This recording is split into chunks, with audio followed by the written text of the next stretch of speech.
காதலின் வலி. இது ஒரு காதல் கதை. வேகமாக வந்து வண்டியை நிறுத்திய சத்தத்தை கேட்டு வெளியே எட்டி பார்த்த திலகவதி, வாடா கார்த்திக் என்று வந்தவனை வரவேற்றார். நான் என்ன விருந்தாளியா? விருந்தாடவா வந்திருக்கேன்? என்னை வரவேற்க? முதல்ல எங்கே இருக்கான் அவன்னு சொல்லுங்கள் என கார்த்திக் கோபமாக கேட்க, மேலே தாண்டா இருக்கான். 2 நாளாக யார்கிட்டையும் பேசலை, சாப்பிட கூட வரலடா. ஏற்கனவே அப்பாவுக்கும் இவனுக்கும் நல்ல பொருத்தம். இப்போ இவன் வேறு இந்த மாதிரி இருந்தா அவரோட கோபத்தை என்னால் சமாளிக்கவே முடியலடா. நான் தான் அவனை செல்லம் கொடுத்து கொடுத்து கெடுத்து வச்சுருக்கேன்றாரு அப்பா. பிள்ளைய அவருக்கு அடங்காமல் வளர்த்து வச்சுருக்கேனா. இன்னும் என்னென்னமோ வாய்க்கு வந்ததெல்லாம் ரொம்ப பேசிட்டாருடா. பேசுகிறதுல அவருக்கு ப்ரெஷர் அதிகமானது தான் மிச்சம். என்கிட்ட கோவிச்சுக்கிட்டு நம்பி அண்ணன் வீட்டுக்கு போயிருக்காருடா. அவர் திரும்பி வர்றதுக்குள்ளே இவனை என்ன தான் பண்ணுறதுன்னு பார்க்கலான்னு நினச்சி தான் என் முட்டி வலியை கூட பார்க்காம மாடி ஏறி போய் பார்த்தா எதையோ பறி கொடுத்த மாதிரி ஷேவ் பண்ணாமல் குளிக்காமல் அழுக்கு துணியோட பரதேசி மாதிரி இருக்காண்டா. நானும் பல வாட்டி அவனை கூப்பிட்டேன், அடித்து கூட பார்த்தேன். எதையும் அவன் உணராமல் பித்து பிடிச்சவன் மாதிரி இருக்காண்டா.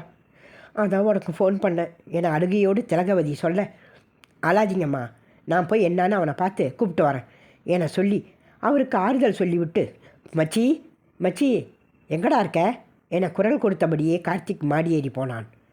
அங்கு தரையில் மல்லாந்து படுத்து வானத்தை வெறித்து பார்த்து கொண்டிருந்த ரமேஷை பார்த்து, எவ்வளோ நேரமாக கூப்பிடுறேன், பதில் சொல்லாமல் வானத்தில் என்னடா தேடுற என்று கோபமாக கேட்க, அவனை பார்த்த ரமேஷ், மச்சி நீயா?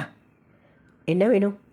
எதுக்கு வந்த என விட்டோத்தியாக கேட்க, அதில் கடுப்பான கார்த்திக், என்ன வேணுமா?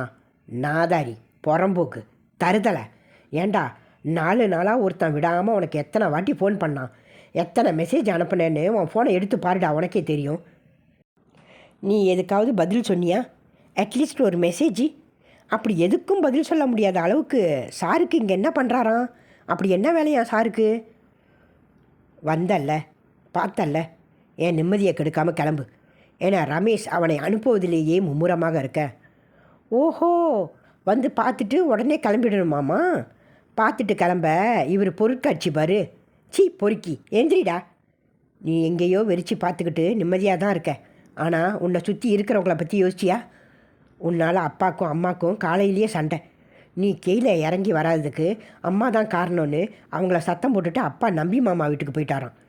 இந்த புறம்போக்கு ஃபோன் பண்ணால் எடுக்கலை, என்னாச்சின்னு தெரியலையேன்னு நேரில் வந்து யாரையாவது பார்க்க சொல்லலாம்னு பார்த்தா உனக்கு இந்த ஊரில் இருக்கிற ஒரே ஒரு ஃப்ரெண்டு நான் மட்டும்தான். நீ தான் எவங்கிட்டையுமே பேச மாட்டியே. ஊரில் ஒரு பைய பாக்கி இல்லாமல் எல்லார்கிட்டையும் ஓராண்டை இழுத்து வச்சுருக்க. நானும் பல்ல கடிச்சிக்கிட்டு 4 நாளாக பொறுத்துக்கிட்டு இருக்கேன்.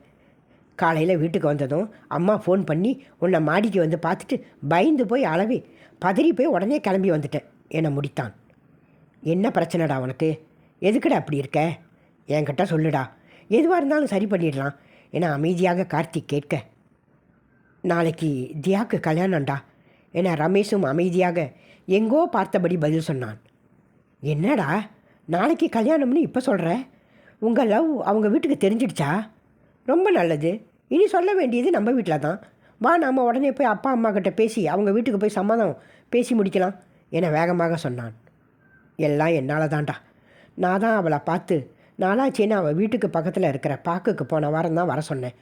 அவளும் உடனே வந்தாடா. ஆனால் 10 நிமிஷத்தில் ஏதோ அவசரம், சீக்கிரம் வான்னு அவள் வீட்டிலேருந்து ஃபோன் வந்ததும் கிளம்பிட்டான். நான் வழக்கம் போல் அவள் வீட்டுக்கு போயிட்டாளுன்னு கேட்க ஃபோனை பண்ணேன். அவள் ஃபோன் சுவிட்ச் ஆஃபில் இருக்குது. எனக்கு ஒன்றுமே புரியல, பயந்து போயிட்டேன். 2 நாள் கழித்து அவளோட ஃப்ரெண்டு மதிக்கு ஃபோன் பண்ணி, தியா ஃபோன் சுவிட்ச் ஆஃபில் இருக்குது, அவளுக்கு என்னாச்சின்னு பார்த்துட்டு வர சொல்லி கேட்டேன். அவளும் அவங்க வீட்டுக்கு போயிருக்கா. மதியை தியாவை பார்க்கவே விடலையாம். பார்த்தாலும் அவகிட்ட தனியாக பேசக்கூட விடலையாம். அவன் அண்ணன் பக்கத்துலேயே உக்காந்துருந்தானான். மதி சாதாரணமாக, ரொம்ப நாளாச்சுல்ல, நான் சந்தியாவை பார்த்து பேசிட்டு போகலான்னு வந்தானா அப்படின்னு சொல்லியிருக்கான். அப்பையும் அவன் எழுந்து போகலையாம். சில நிமிஷத்துக்கு எல்லாம் கிளம்புன்னு தியாவோட அண்ணங்கார மதியை விரட்டியிருக்கான். அவன் சொன்னானான், தியா யாரையோ லவ் பண்ணுறான்னு அவனுக்கு தெரிஞ்சிருச்சான். அதனால் அவங்க குடும்பத்துக்கு தலைக்குனிவு வரக்கூடாதுன்னு தியாவுக்கு கல்யாணம் நிச்சயம் செஞ்சுருக்கானான். வர்ற ஞாயிற்றுக்கிழமை அவங்க வீட்லேயே கல்யாணமா. மாப்பிள்ளை அவங்க அத்தை பையனா. அவள் ஃப்ரெண்டுன்னு நீ தானே இருக்க, அதனால் நீ முதல் நாளே வந்துடுன்னு சொல்லியிருக்கான். மதியம் சரின்னு தலையாட்டிட்டு அவள் வீட்டுக்கு வந்துட்டு எனக்கு ஃபோன் பண்ணி எல்லாத்தையும் சொன்னாடா. நாங்கள் 4 வருஷமாக லவ் பண்ணுறோம். ஒரே இனம், எதிர்ப்பு வராதுன்னு நினச்சோண்டா. அப்பா கிட்ட பொறுமையாக பேசி அவரை சம்மதிக்க வச்சதுக்கப்புறம் அவங்க வீட்டில் பேசலாம்னு இருந்தேன். ஆனால் அதுக்குள்ளே அவன் அண்ணன் அவசரப்பட்டு இப்படி எங்களை பிரிச்சுட்டான்டா. இந்த கல்யாணம் எங்கள் குடும்பத்தோட பல வருஷ ஆசை. இது எந்த காலத்துலேயும் என்னால் நின்னதாக இருக்கக்கூடாது. அதனால் இந்த கல்யாணம் எங்கள் வீட்டில் நிச்சயம் செஞ்ச மாதிரி நடக்கும். நானும் கல்யாணத்தை நிறுத்த எந்த முயற்சியும் பண்ண மாட்டேன். ரமேஷும் எந்த முயற்சியும் பண்ணக்கூடாதுன்னு தியா அவங்க அண்ணன் எழுந்து வெளியே போன உடனே மதிக்கிட்ட தெளிவாக சொல்லி அனுப்பியிருக்கா. அவளும் எனக்கு ஃபோன் பண்ணி எல்லாத்தையும் சொல்லிட்டாடா. நான் என்ன பாவண்டா பண்ணேன். என் தியா எனக்கு இல்லையே, என்னை விட்டு போயிடுவாளோ கடவுளே. இந்த காதல் எதுக்கு எனக்கு வரணும்? எதுக்கு நாங்கள் பிரியணும்?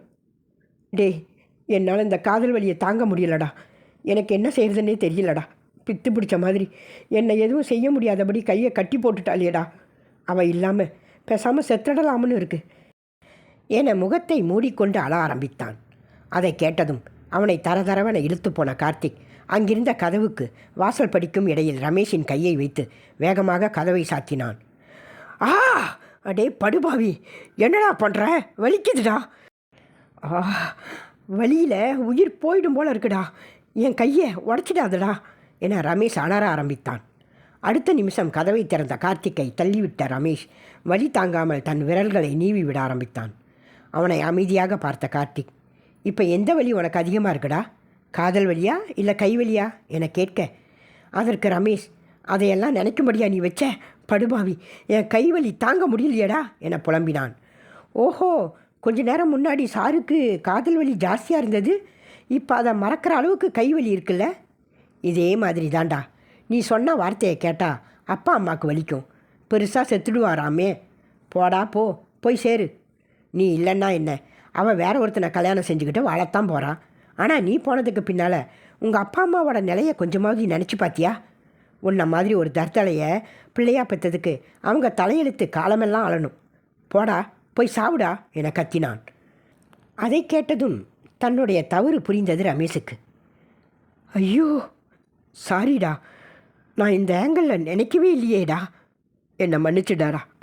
எங்கள் அம்மா அப்பாவை பற்றி நான் யோசிக்கையே மறந்துட்டேனே. லவ் பண்ணோம், அது சக்ஸஸ் ஆகலை, அவ்வளோதானடா. அவள் போனால் என்னடா, அவளுக்கு ஒரு வாழ்க்கை இருக்கிற மாதிரி என்னோடய வாழ்க்கையை என்னை சுற்றி இருக்கிறவங்க மன நிம்மதியோடு இருக்கிற மாதிரி நான் இனிமேல் வாழ போகிறேன்டா. இப்போ எனக்கு வாழ்க்கை புரிஞ்சிடுச்சுடா. 10 நிமிஷம் டைம் கொடு, ஷேவ் பண்ணிவிட்டு குளிச்சுட்டு வரேன், நாம் 2 பேரும் ஒன்றா கீழே போகலாம் என சொல்லி ரமேஷ் ரூமுக்குள் போனான்.